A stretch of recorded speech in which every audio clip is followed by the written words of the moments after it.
हम करेंगे हर मजलूम की हिमायत। अस्सलामुअलैकुम, मैं हूँ हुरैन फातिमा और आप देख रहे हैं हिमायती न्यूज़ HD चैनल। नजर डालते हैं आज की अहम खबरों पर। जिला मलीर पुलिस कराची 19 मई आबिद खान आफरीदी की रिपोर्ट। मलीर शेरपाव कॉलोनी लांडी कराची के करीब कायदाबाद पुलिस और डकैत गैंग के दरमियान फायरिंग का तबादला। दो तरफा फायरिंग के नतीजे में 2 मुलजमान जख्मी हालत में गिरफ्तार हुए। गिरफ्तार जख्मी मुलजमान की शनाख्त मोहम्मद लुकमान उर्फ धोनी वल्द मोहम्मद रफीक और फिदाउर रहमान वल्द नजीर खान के नामों से हुई है। जख्मी मुलजमान से 2 अदद पिस्टल, बिमा एमिनेशन, मोबाइल फोन, कैश रकम, मोटरसाइकिल बरामद हुई है। जख्मी हालत में गिरफ्तार मुलजमान तिबी इमदाद के लिए अस्पताल रवाना किया गया। जख्मी मुलजमान से बरामद होने वाला असलहा को फोरेंसिक के लिए रवाना किया जाएगा।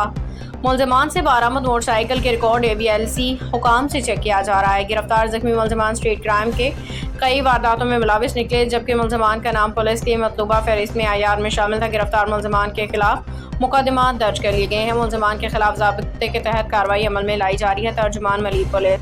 बाखबर रहिए हर जगह हर वक्त, जानिए मुल्की और गैर मुल्की हालात व वाक़यात यकीन के साथ।